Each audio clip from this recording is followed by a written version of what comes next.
አመሰግናለሁ ቴዲ።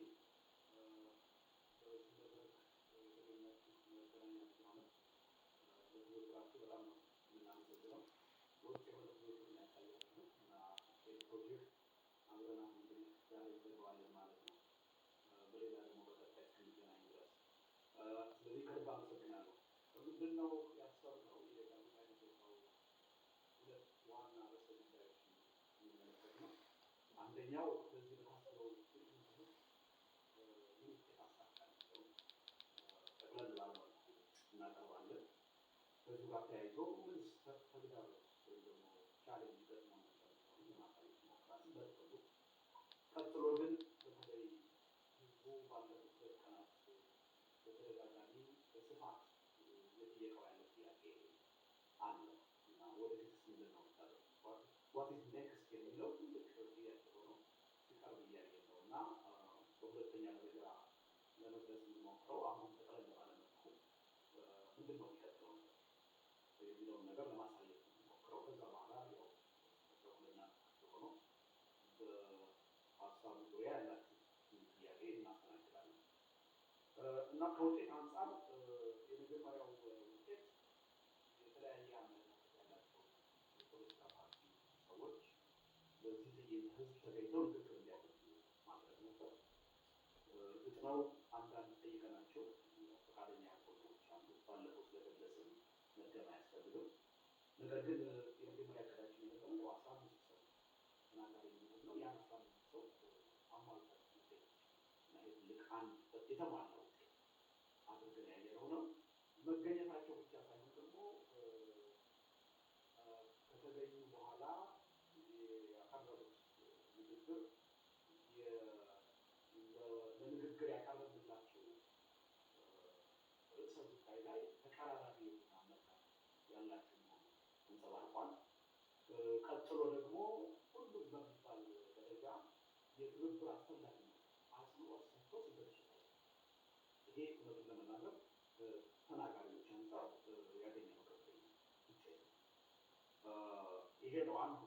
ሁለተኛው ከመገናኛ ተሳትፎ አንጻር እንደምታውቁት ይሄ ፕሮጀክት ያለ መገናኛ ብዙኃን ተሳትፎ የትም ሊደርስ አይችልም። ምክንያቱም በእኛ ባዘጋጁትና በህዝቡ መካከል ያላችሁት አገናኝ ልጆች ናቸው። እናንተ ከሌላችሁ ፕሮጀክቱ የትም ሊደርስ አይችልም። ስለዚህ የመገናኛ ብዙኃን ተሳትፎ እኛ አስቀድመን ያስቀመጥነው ግምት 10 መገናኛ ብዙኃን በቀጥታ አስተላለፉት ውጤታማ ይሆናል የሚል ነበር። ከ31 በላይ መገናኛ ብዙኃን በቀጥታ ስርጭት ነበር እና ይሄ በጣም ትልቅ ውጤት ሆኖ ያገኘነው። ትናንትና ዛሬ ጠቅላላ መገናኛ ብዙኃን ከ31 ውጭ የሆኑ በርካታ መገናኛ ብዙኃን በጉዳዩ ላይ ውይይት ሲያደርጉ ዜና ሲያቀርቡ ነው እያየን ያለ እና የመገናኛ ብዙኃን ተሳትፎ እውነቱን ለመናገር ከገመት ነው በላይ ነው። እርግጥ ነው መጀመሪያ አካባቢ ትንሽ የመድረኩን አጠቃላይ ዓላማ ያለመገንዘብ ችግር አይተን ነበረ። በሂደት ግን ግንዛቤው እያደገ ሁሉም መገናኛ ብዙኃን ይሄ አጀንዳ የጋራ አጀንዳችን፣ ይህን አጀንዳ ሁላችንም በጋራ በትብብር ማራመድ አለብን ወደሚል አስተሳሰብ መገናኛ ብዙኃን በስፋት የሚወጡበት ሁኔታ ላይ እና ከዚህም አንጻር ከግምታችን በላይ ደግሞ ሌላቸው ውጤት። ሶስተኛው ከህዝብ ተሳትፎ አንጻር ያው እንደምታውቁት ቢያንስ 100,000 ህዝብ በዩቲዩብ እና በራምብል በቀጥታ የሚከታተለው ትዕይንተ ህዝብ ይሆናል ብለን ነበር ስምንት ያስቀመጥነው። ነገር ግን ከግምታችን ከብዙ እጥፍ በላይ በዩቲዩብ ያውም ደግሞ የመንግስት ከፍተኛ የሆነ እንቅፋት በተፈጠረበት ሁኔታ ሲከታተለው ነው ያየነው እና አሁን ባለን መረጃ በ3 ሰዓት ፕሮግራም ከ850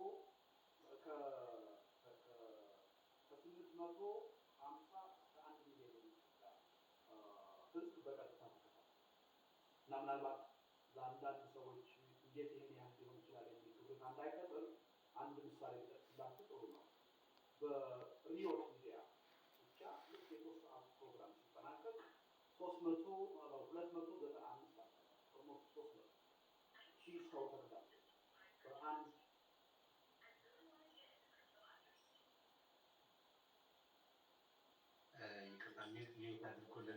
ናችሁ ግን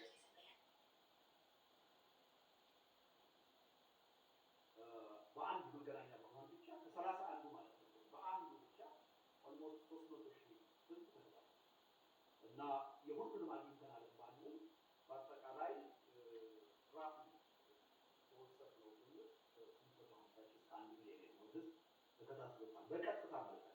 ከዛ ውጪ በፌስቡክ እና በ3 ሳተላይት ቴሌቪዥኖች ሀገር ቤት ተላልፏል። በዛ መገናኛ ብዙኃን ደግሞ በ10 ሚሊዮኖች የሚቆጠር ህዝብ ዝግጅቱን በቀጥታ ተከታተለ። ይሄ በመጀመሪያው ላይ ከተላለፈበት ጊዜ የተከታተለ ከዛ በኋላ እስካሁን ድረስ በከፍተኛ መጠን ህዝቡ ይከታተላል እና ከህዝብ ተሳትፎ አንጻር በጣም ከፍተኛ የሆነ ከግምታችን በብዙ ከፍተኛ የሆነ ውጤት ያገኛል። ነገር ግን መሳተፉ ብቻ ሳይሆን ህብረተሰቡ ከፍተኛ ደረጃ ስሜቱን የገለጸ ያቀረብነውን ርዕሰ ጉዳይ እንደሚደግፈው የገለጸ ሁኔታ ነው። ደግሞ የተቃዋሚ የፖለቲካ ኃይሎች በዚህ መጠን በዚህ መድረክ ላይ በጋራ መገኘታቸው በጣም ያስደሰተ መሆኑን ህብረተሰቡ ገልጿል። በተለይም ደግሞ የቀረቡት የፖለቲካ ኃይሎች የመተባበር ስሜት እና በጋራ አጀንዳ ትግሉን የመምራት ፍላጎት ማሳየታቸው ለህዝቡ በጣም ከፍተኛ የሆነ ተስፋ የፈጠረ ጉዳይ ነው እና ከህዝብ ተሳትፎ አንጻር በጣም ከፍተኛ የሆነ ውጤት ነው የተገኘው። ሌላው በዚህ የታየው እና የተገኘው ውጤት ምንድነው? አገዛዙ በአፈና የህዝቡን ተቃውሞና ትግል ሊያስቀረው እንደማይችል በግልጽ ማሳየት ይችላል። ተጨባጭ በሆነ ሁኔታ አፍነት ልታስቀሯቸው የሚለውን መልዕክት በደንብ ልናሳይ እንችላለን። መንግስት ከወሰዳቸው ተግባራዊ እንቅስቃሴዎች ይህን የተረዳችሁ ይመስላል። በተለይ ህዝቡ በዛ ደረጃ ጉዳዩን መከታተሉ በዛ መድረክ እነዛ የተቃዋሚ ኃይሎች የሚኖሩ የፖለቲካ ሰዎች በጋራ መገኘታቸው ይችላል። ተመሳሳይ ተቀራራቢ የሆነ አስተሳሰብ ማራመዳቸው እና ለመተባበር ቁርጠኛ መሆናቸውን ማሳየታቸው አገዛዙ በከፍተኛ ደረጃ አሸብሮታል ማለት ነው እና የማይጠበቅ አይደለም። ግን የትዕይንት ህዝቡ ውጤታማነት አንዱ ማሳያ ይሄ ነው። ሌላው የውጭ አካላትን ወይ መንግስታትን ትኩረት ሰጥቷል። በጣም ከረጅም ጊዜ ጀምሮ ግንኙነት የነበረን አንዳንድ ዲፕሎማቶች አንዳንዶች ጋር ምናልባት 15 ዓመት ምናምን በፊት የተገናኙ ዲፕሎማቶች ጋር ሰሞኑን ተገናኝተናል። ቢያንስ በስልክ ማለት ነው እና እየሆነ ያለውን ነገር ተከታትለውታል። ምን ማለት ነው? ዓላማው ምንድን ነው? ወዴት ነው ይሄ የሚወስደው? ምን አስባችሁ ነው የሚል ጥያቄ ዲፕሎማቶች እየቀረበ እና ይሄ በከፍተኛ ደረጃ የዓለም አቀፍ ህብረተሰብን ትኩረት የሳበ መሆኑን ተረድተናል። በነገራችን ላይ የገለጽ ይመስለኛል ዝግጅቱ እንደሚካሄድ እንደሚካሄድ ከስቴት ዲፓርትመንት ጀምሮ ሌሎች አካላት እንዲያውቁት አድርገን እና ተከታትለውታል። ትልቅ ትኩረት ሰጥቷል። ይሄን ትልቅ ውጤት ነው ማለት ይቻላል። እንግዲህ መቼስ አንድ ነገር መቶ በመቶ ውጤታማ ነው ይባላል። ተግዳሮቶች ነበሩ ማለት ይቻላል ለወደፊቱ ትምህርት የሚሆኑ። አንደኛው እንደው መሰረታዊ ሊባል የሚችለው የትዕይንተ ህዝቡ ወይም የዚህ መድረክ ዓላማ በደንብ አለመረዳት ሚስ አንደርስታንዲንግ ሊሆን ይችላል በስፋት ታይቷል። ይሄ ቀላል አልነበረም እና ከዚህ አለመረዳት በመነሳት በተለያዩ ወገኖች በተለይ በአዘጋጆችና በፖለቲካ መሪዎቹ ላይ ተገቢ ያልሆኑ ትችቶች ሲቀርቡ ሰምተናል። ይሄ የመጀመሪያ መድረክ ነው፣ አይጠበቅም ሊባል አይችልም። ግን በጣም ሰፋ ያለ አለመረዳት አይተናል። የዚህ መድረክ ሚና ይሄ ትዕይንተ ህዝብ መሆኑን ባለመገንዘብ እንደ የውይይት መድረክ እንደ የድርድር መድረክ ወይም የእርቅ መድረክ ወይም ደግሞ የጋራ አንድነት የመፍጠሪያ መድረክ አድርጎ የማየትና ይሄ ጉድለት ነበረው ብሎ በመሞከር ሁኔታ በብዙ ወገኖች እና ይሄ እውነቱን ለመናገር ምናልባት ከኛ በአግባቡ ያለማስረዳት ችግርን የመነጨ ሊሆን ይችላል። ነገር ግን ሰፊ የሆነ አለመረዳት አይታል። አንዱ ተግዳሮት ይሄ ነው። ሁለተኛው በዚሁ ከፖለቲካ ባህላችን ጋር በተያያዘ እነከሌ ለምን ሳይገኙ ቀሩ ወይም ደግሞ እነከሌ ለምን እንደዚህ መድረክ ላይ ወይም ደግሞ ከነገሬ ጋር ተያዩ ብሎ የመተቸት ሁኔታ በስፋት በተለይ በአንዳንድ ወገኖች እና ይሄ ያው ከፖለቲካ መለክሽኛ ጋር የተያያዘ ነው። የመድረኩንም ዓላማና ፍላጎት በደንብ ካልተረዳ የመነጨ እኔ እኛ ይህን ዝግጅት ስናዘጋጅ ንግግር እንዲያደርጉ የጋበዝናቸው ሰዎች ኢቨን በስብሰባው ላይ ለመገኘት ፈቃደኛ ወይ በኢንተርቪው ላይ ለመገኘት ፈቃደኛ ሲሆኑ ማን ነው አብሮ የሚገኙ ነው ይላል። ዝግጅቱ ከተላለፈ በኋላ እንዴት ከነገሬ ጋር አቀረባችሁ ብለው ወቀሳ ወይም ቅሬታ ያቀረቡ እና የፖለቲካ ኃይሎቹ በጣም በፊት ያለ አመለካከት ኖሯቸው ይካለ ነገር ግን ከነሱ ውጭ ያሉ የህብረተሰብ ክፍሎች የመድረኩን ዓላማ በኢንተርቪው ካለመረዳት የተለያዩ ጥያቄዎች ሲያነሱ ከጥያቄም አልፈው ተቃውሞና ወቀሳ ሲያሰሙ አይታል። የማይጠበቅ አይደለም፣ የሚጠበቅ ነው። ግን ካለመረዳት የመነጨ ነው የሚል እንዳንድ ተግዳሮት አይተነዋል። ሌላው ያው የሚጠበቅ ነው። አገዛዙ በፕሮፓጋንዳና በአፈና ለማደናቀፍ ሞክሯል። ኢንተርኔት ዘግቷል፣ አንዳንድ ቦታ መብራት አጥፍቷል፣ የጠቅላይ ሚኒስትሩ ቃለ መጠይቅ በዛ ሰዓት እንዲተላለፍ አድርጓል። ብዙ ነገሮች ነው።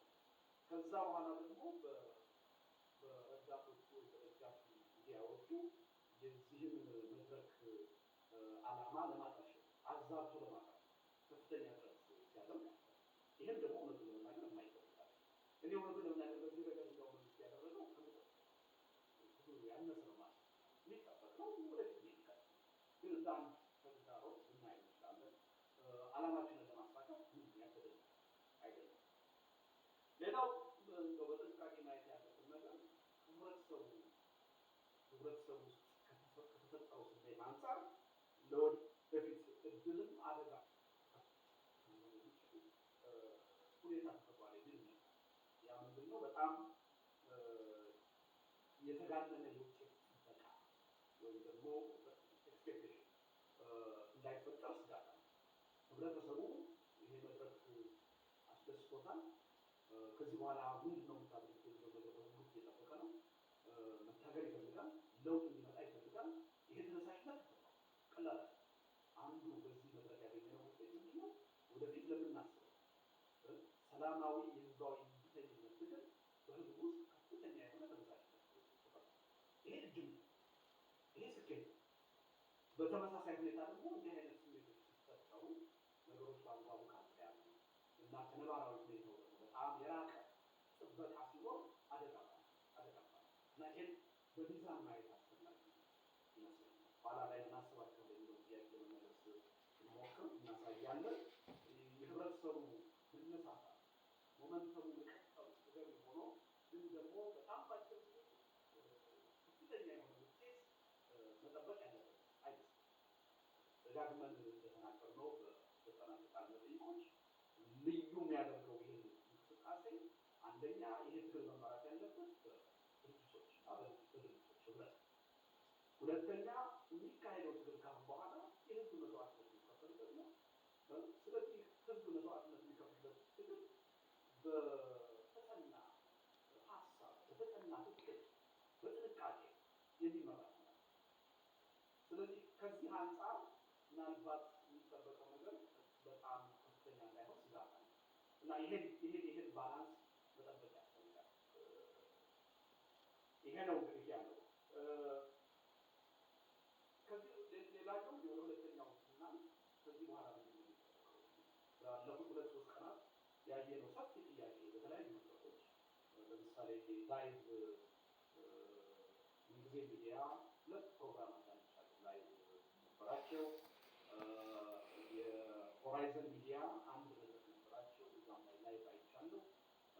ሪዮት ሚዲያ አንድ መድረክ ነበረ። እዛም ላይ የህዝብ አስተያየቶች ተከታትያለሁ። በግላችን አሉ እነሱ ተናገር ከዛ ዝግጅት በኋላ ወደ ስልኬ የተላኩትን የድምፅ መልዕክቶች፣ የቴክስት መልዕክቶች እስካሁን ድረስ አድርገ የሚሰራ በጣም ይሰራል እና ከዛ የተረዳ ምንድን ነው ህዝቡ በጉጉት ልክ ነው እና ይህን ጥያቄ መመለስ በጥቅም ተገቢ ይመስለኛል። እና ምንድነው አሁን ከዚህ ቀጥሎ የምናደርገው አንደኛ እንደታወቀው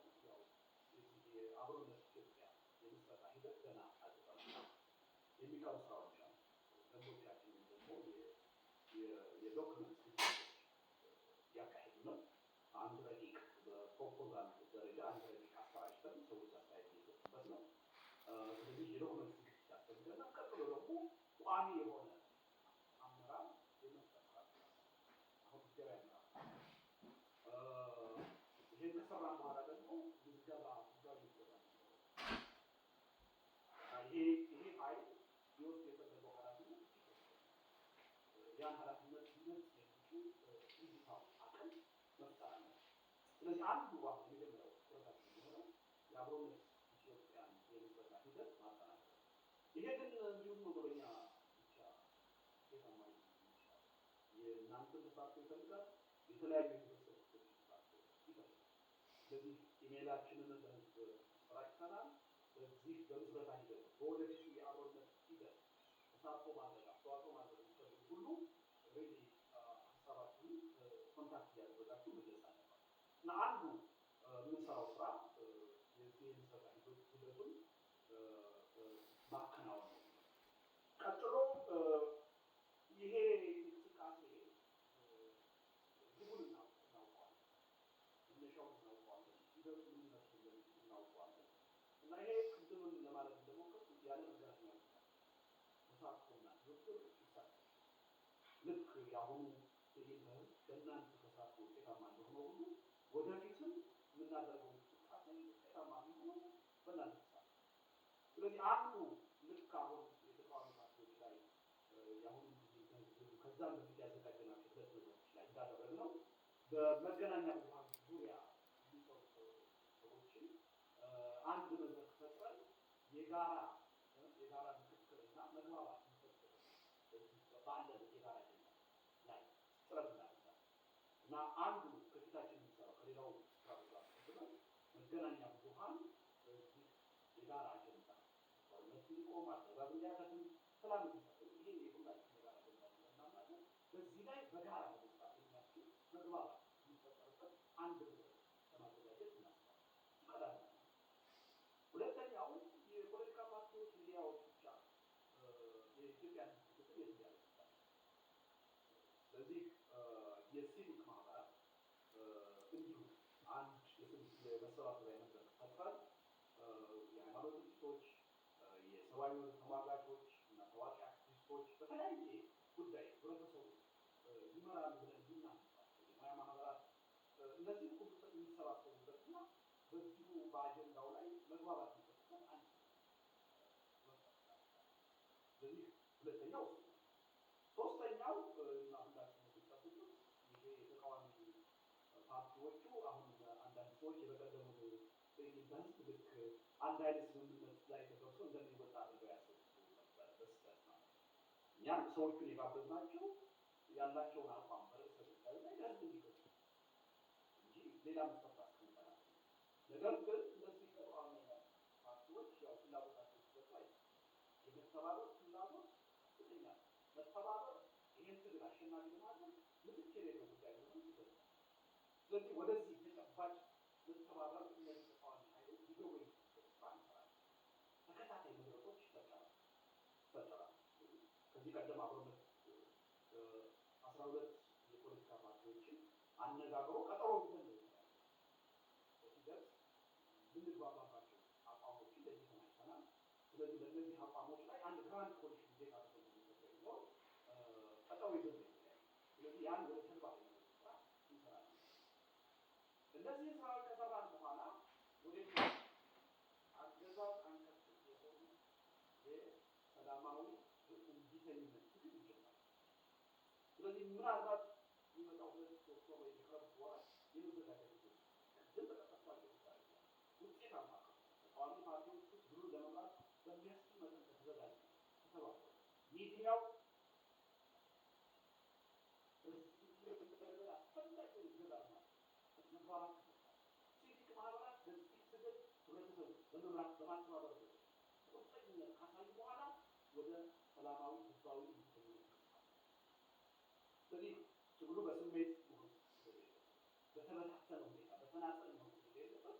እነዚህ ዝግጅቶች በተግባር ማሳካት ይጠበቃል።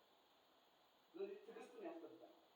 ይሄን በብቃት ስለምንወጣው ትዕግስት ያስፈልጋል። ሌላው መታወቅ ያለበት የእኛን ሚና በአግባቡ ያለመረዳት ሁኔታ እናያለን። እኛ የተቃዋሚ